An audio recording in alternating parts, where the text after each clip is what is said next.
Next है, हम उसी टॉपिक में कंटिन्यू करते हैं, वो है गर्विश। दूसरी विश हम पढ़ चुके, अगला टॉपिक है अपना गर्विश। अब सबसे पहले गर्विश की डेफिनेशन क्या है, गर्विश है क्या। तो गर्विश क्या है, आपको ये डेफिनेशन अगर याद हो जाए तो याद करने की कोशिश कीजिएगा। कोटेशन एग्जाम में क्वेश्चन पूछा जाता है इसलिए बोल रही हूँ।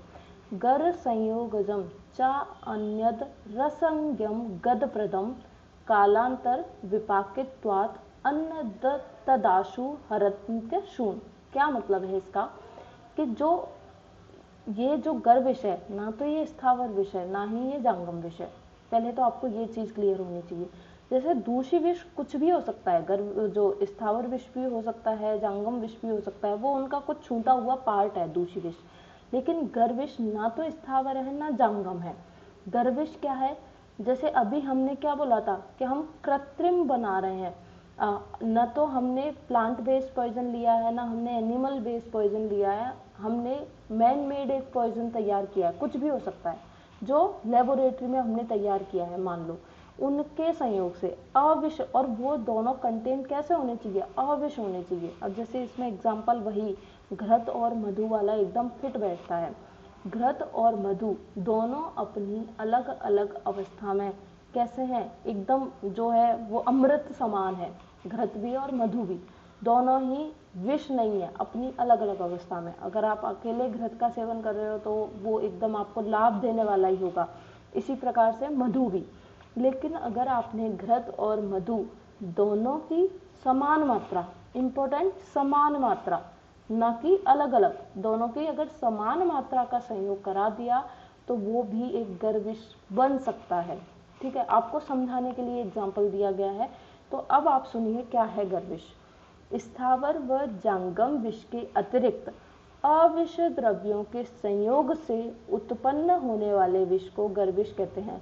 तो आपको ये वाला वर्ड जो है वो मिस नहीं करना है लाइन से।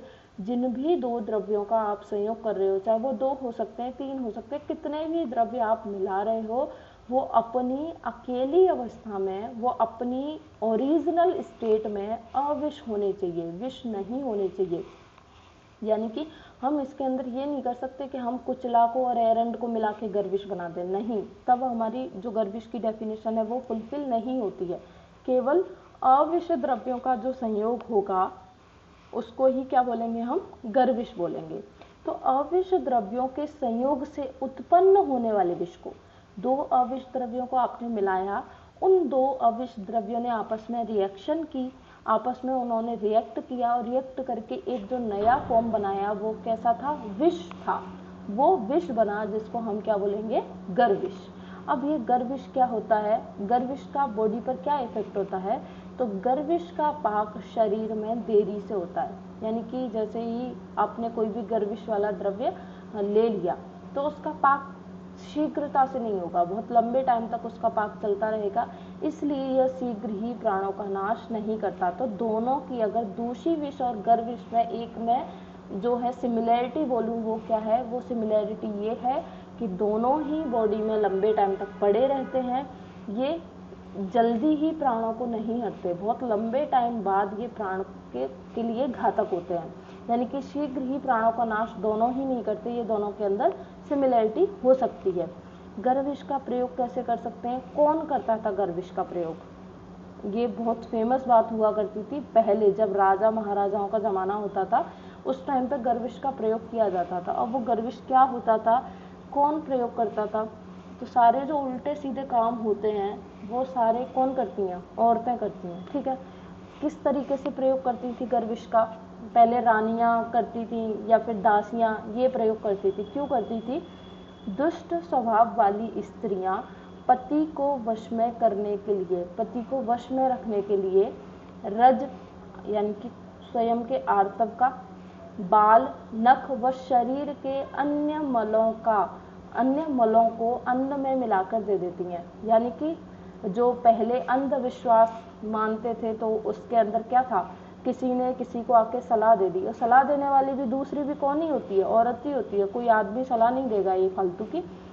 किसी ने सलाह दे दी, किसी बूढ़ी दादी ने, गांव की ने आके सलाह दे दी कि वश में करना है तो क्या करना कि खाने के अंदर उसको मिला के कुछ भी दे दो, चाहे बाल दे दो, नाखून दे दो, आरतब दे दो, या अपनी बॉडी का कोई भी छोटा सा कोई मल या कोई भी पार्ट उसको खाने के अंदर मिला के दे देती थी, जिससे पति वश में तो नहीं होता था लेकिन बीमार जरूर होता था।